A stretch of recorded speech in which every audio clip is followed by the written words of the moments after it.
Hello and welcome to the Commander's Quarters, your Magic the Gathering source that helps you command your budget. This show and episodes like this one are possible thanks to viewers like you. If you're looking for an easy way to help support this show, make sure that you like, share, and subscribe. Also, hit that bell notification icon so you don't miss any new episodes. You can also go check out our playmats and other merchandise at thecommandersquarters.com. Another easy way to support this show is with our TCG player affiliate links. So whether you're buying a deck or individual cards, you can use this general link right here or one in the description. And the final way that you can support this show is by supporting us directly by becoming a patron. There are many benefits to being a patron, and I truly couldn't do this without all their support. Hey everyone, Mitch coming in from the Commander's Quarters studio. Welcome to the show. Did you know that there are only 8 colorless commanders in Magic's history? Just 8. In comparison, every other mono color has about 100 commanders each. So on this episode, I'm going to be talking about some new colorless commanders that I absolutely need in my life. These are just the type of designs for commanders that commander players like me have been waiting for a long time. They are exciting, unique, and powerful. And these incredible commanders were designed by some of the amazing members of Custom Dragon Highlander. These commander designs are the best of the best, the cream of the crop as voted on by their community. And if you'd like to join their awesome Discord community, I've included a link in the description below. But with all that said, let's jump into these incredible and exciting colorless commanders.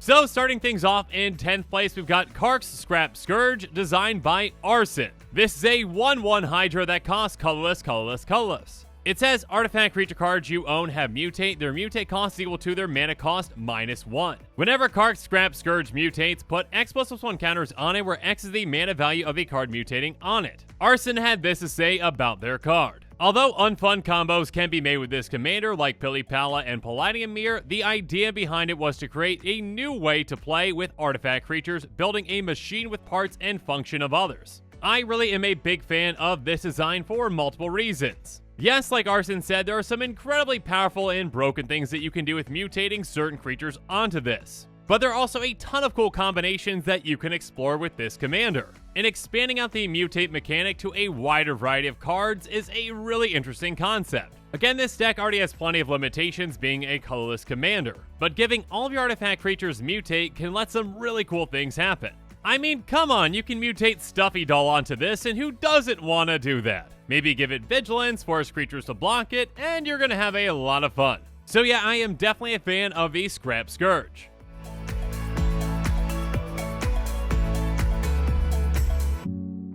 Next up, coming in at number 9, we've got Kyrex the Form Matrix, designed by Arcanus. Kyrex is a 4/4 golem that costs 5. It has artifacts you control with mana abilities have, tap, add colors for each artifact you control with mana value 4 or greater. Spend this mana only to activate abilities of colorless permanents. And if you pay XX and tap it, you copy target spell with mana value X. And Arcanus had this to say about the design.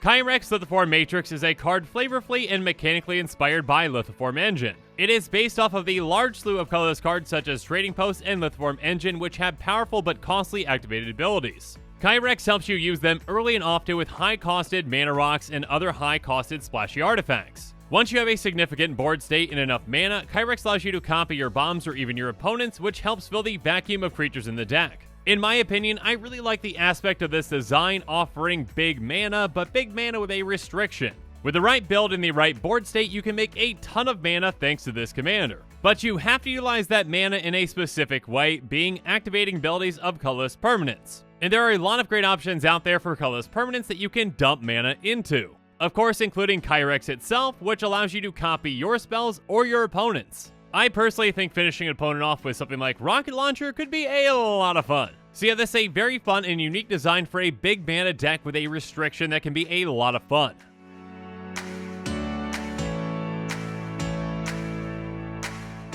But now it's time for us to move on to number 8 with Phi Duplicate Duplicator from Alano. Phi is a 3/3 golem that costs 2 and a colorless. It has at the beginning of the game, if Phi is your commander, each opponent draws a card and you create a clue token, a food token, and a treasure token.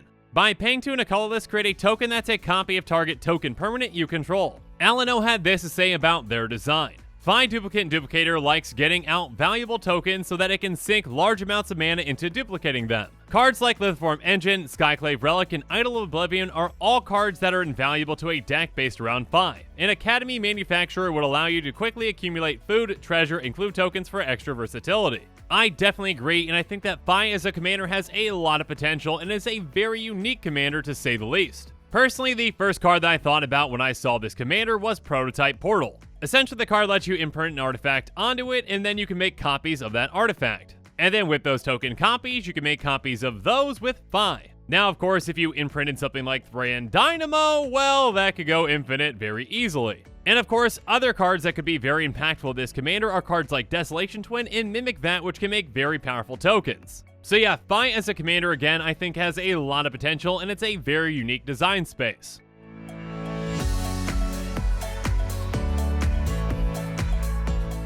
Now it's time for us, though, to move on to number 7 with Malik, Professor of Artificery from Dodo. Malik is a 2/3 Artificer that costs 4. It has artifact spells you cast have Demonstrate, so when you cast an artifact spell, you may copy it. If you do, choose an opponent to also copy it. A copy of a permanent spell becomes a token. Copies of cards keep the card's mana cost. And non-creature artifact tokens you control are artifact creatures with base power toughness XX, where X is 1 plus their mana value. Dodo had this to say about their design. Ever since the Demonstrate mechanic was revealed in the Strixhaven precons, I wanted to make a card that gave that ability to permanent spells. This challenge gave me the opportunity to make that card for a colorless permanent type artifacts. The second ability not only gives you value from the copy of the artifact, even when a second copy isn't relevant, but it also lets you build the deck in the different direction of artifact tokens, such as treasures and clues. I personally also really like the concept of giving Demonstrate to permanent spells. So now you can essentially double up on the value of your artifact spells while also kind of playing politics with your opponents to see who's going to get the copy of it. And actually, correct me if I'm wrong, but I actually believe that your opponent has to copy the spell and doesn't get a choice in the matter. So if that's the case, you might also be able to build your deck in somewhat of a Zedru-ish way, force donating things to your opponents. So if you cast something like a Grid Monitor, now all of a sudden they can't cast creature spells. Now, of course, you can't either, but again, if you're building a deck like this, you're probably going to build in some ways to actually get rid of those negative things on your side of the board. Regardless, again, whatever direction you decide to take this commander, I really love the concept for it.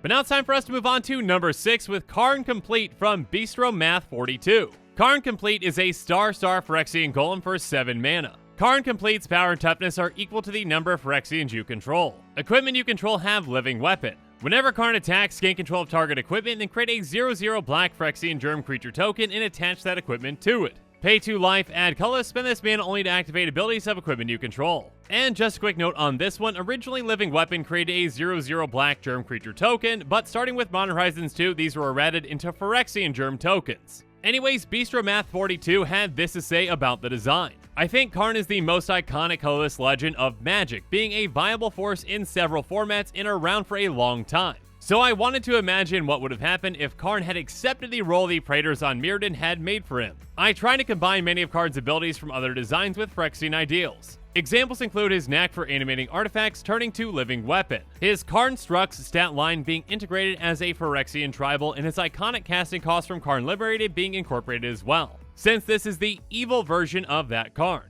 I really like this design as well, and I think the deck built around it could be a lot of fun. Throw a bunch of equipment in the deck, make some Phyrexian Germs, and best of all, steal your opponent's equipment as well. So your opponent's Swiftfoot Boots or Blackblade Reforged won't be equipped to their creature very long.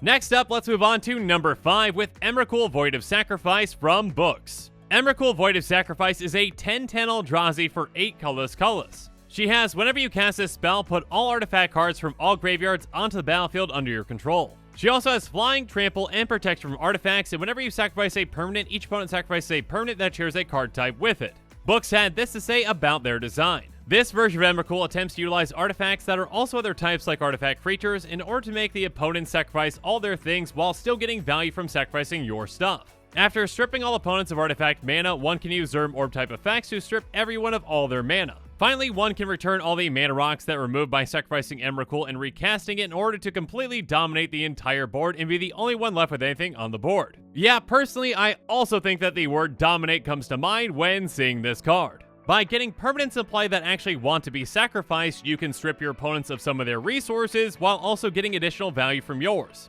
And yeah, once you're set up properly, it can be very easy to finish off your opponents by stripping them of pretty much everything and then just, swinging with your giant 10-10. Or if you really want to get those artifacts back that you sacrificed, you can do that as well.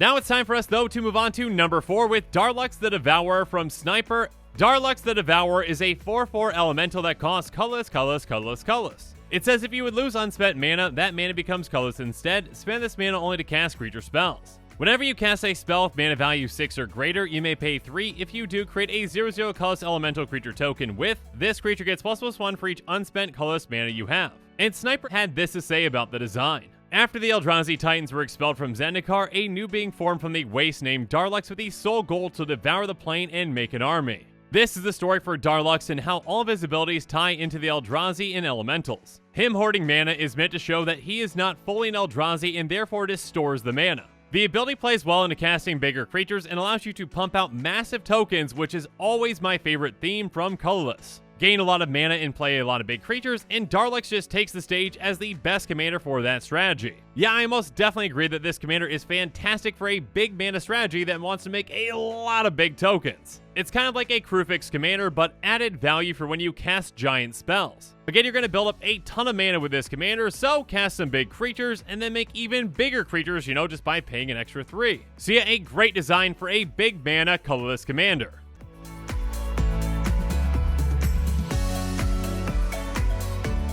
But now it's time for us to move on to number 3 with Nara Pigment Pilferer from Dragoon. Nara is a 3/3 Inkling shapeshifter that costs 4. It has whenever an opponent casts a spell, add 1 mana of each color spent to cast that spell, then exile the top card of that player's library. Until the end of your next turn, you may play that card. Whenever you cast a spell, you may choose one of that spell's colors. Then if you have chosen each color this turn this way, you win the game. So Dragoon had this to say about their design. The start of any masterpiece is a blank canvas. Nara aims to paint with every color and benefits from opponents who play multicolored spells. While the off-turn mana she generates can fuel activated abilities or be used to sling your opponent's instant speed threats, cards exiled with her remain on your palette until the end of your turn, allowing you to deploy colored lands and sorcery speed threats. Personally, I really like the design of a colorless commander that can get access to cards outside of just, colorless. So when your opponents cast spells, you get access to some of their things. And you also get some mana that you can utilize for activated abilities or instant speed spells that they might have given you access to. And that alternative win condition can be very challenging, but a lot of fun to pull off as well. So yeah, just all around a really unique and interesting design, especially for a colorless commander.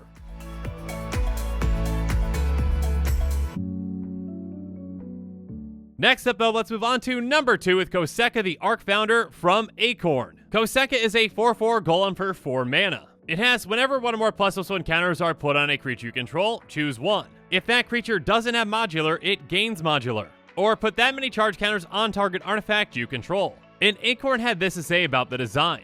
When playing Coseca, you'll want to run repeatable ++1 counter generators to get maximum value out of your charge counter artifacts. You can also run X spells like Ugin's Conjuring or Endless One to get a large burst of ++1 and charge counters from a single spell. Additionally, giving a creature modular can help keep your counter engine running, as moving counters saves your ++1 counters, buffs other creatures, and triggers Coseca's ability. I brought this up on another episode, but modular isn't a mechanic that really has all that much support, so I'm really excited to see this kind of design on a commander. Being able to give your creatures modular really does help those counters stay around and keep them moving. And by doing so, you can put a ton of charge counters on artifacts that you control. So of course you can utilize some fun charge counter cards like Everflowing Chalice, Eternity Vessel, and I especially want to mention Darksteel Reactor. But yeah, a modular charge counter focused commander is really unique and interesting to me. I really like commanders that can utilize mechanics that don't have a ton of support and make the most out of them. And Coseca definitely does that.